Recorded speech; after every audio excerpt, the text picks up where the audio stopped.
Saudara sekalian yang terkasih dalam Kristus,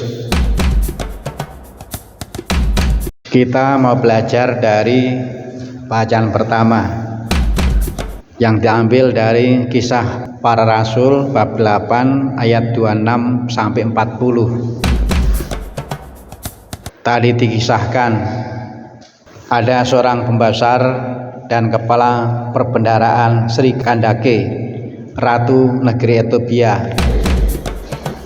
Orang ini sedang bepergian untuk sebuah peribadatan.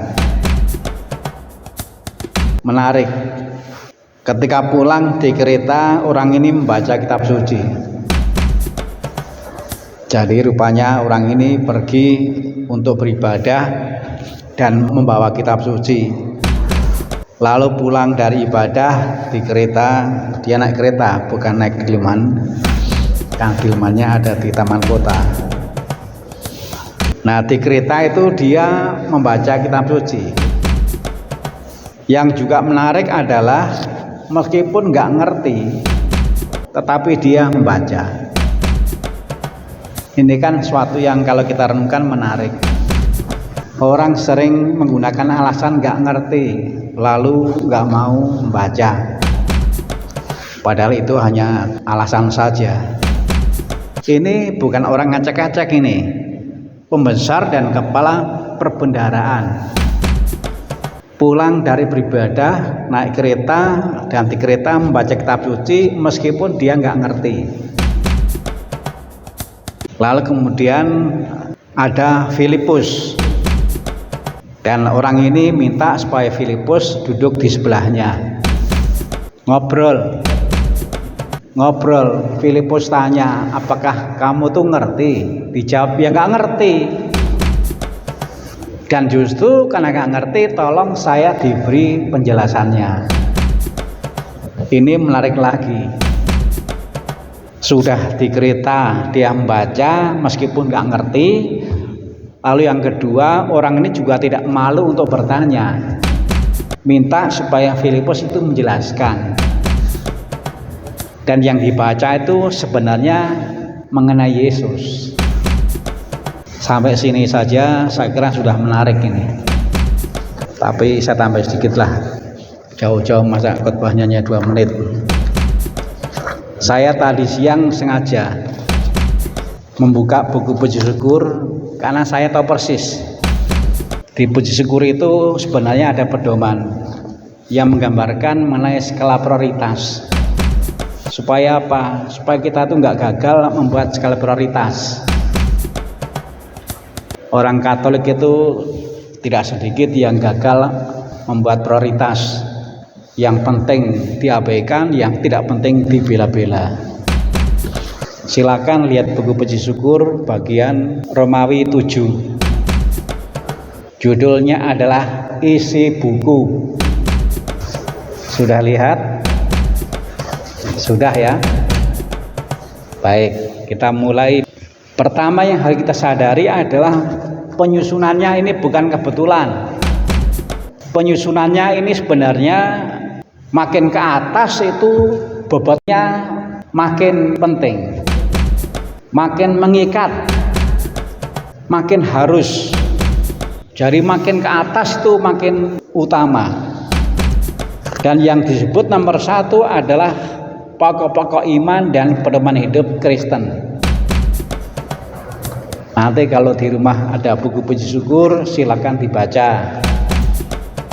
Juga bisa dibaca kalau misalnya kita hadir dalam sebuah misa, lalu misanya itu belum dimulai, mungkin karena belum waktunya atau karena pastornya belum bangun.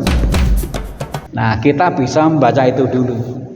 Jadi sebenarnya sebelum misa itu saat yang bagus untuk masing-masing pribadi melakukan persiapan rohani.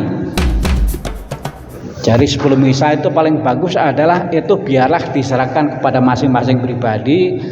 Terserah masing-masing pribadi mau mengisi dengan apa.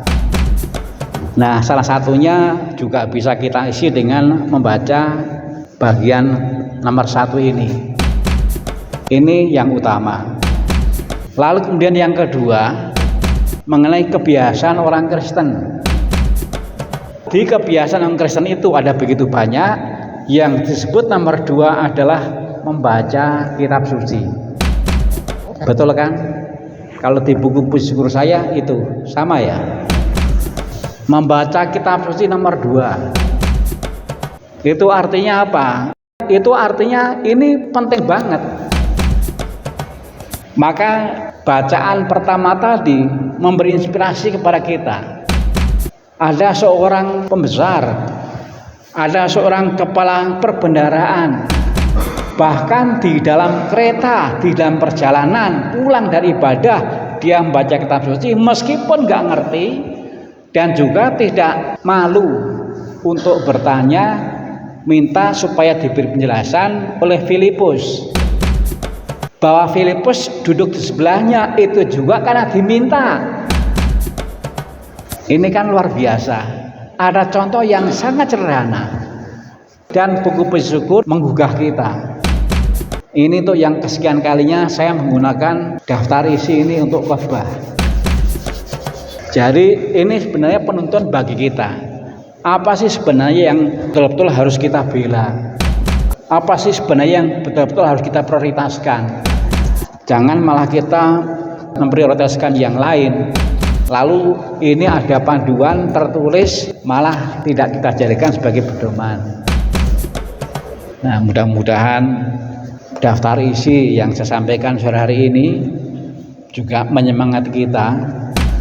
Lalu kemudian mudah-mudahan kisah dalam bacaan pertama tadi, seorang kepala dan pembesar bagian perbendaharaan itu, bagaimana dia bersikap terhadap kitab suci, itu juga membantu kita supaya hidup kita, waktu yang diberikan oleh Tuhan bagi kita itu juga ada yang kita gunakan untuk membaca kitab suci meskipun nggak ngerti.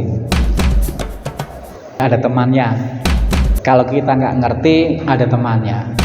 Bahkan teman kita yang juga nggak ngerti ketika membaca kitab suci itu adalah seorang pembesar dan kepala perbendaharaan. Jadi nggak usah malu, nggak usah minder, nggak usah keder kalau kita nggak ngerti, karena ada temannya. Nah, mudah-mudahan dengan begitu kitab suci sabda Tuhan semakin dicintai, meskipun untuk sementara kita nggak ngerti nggak apa-apa. Setiap hari saya itu makan dan saya nggak pernah ngerti ini makanan yang kirim siapa, yang masak siapa, nggak ngerti. Ada banyak hal yang meskipun nggak ngerti, tetapi ketika itu dimakan, ketika itu dinikmati, nyatanya juga berpengaruh baik untuk kehidupan. Tuhan berkati.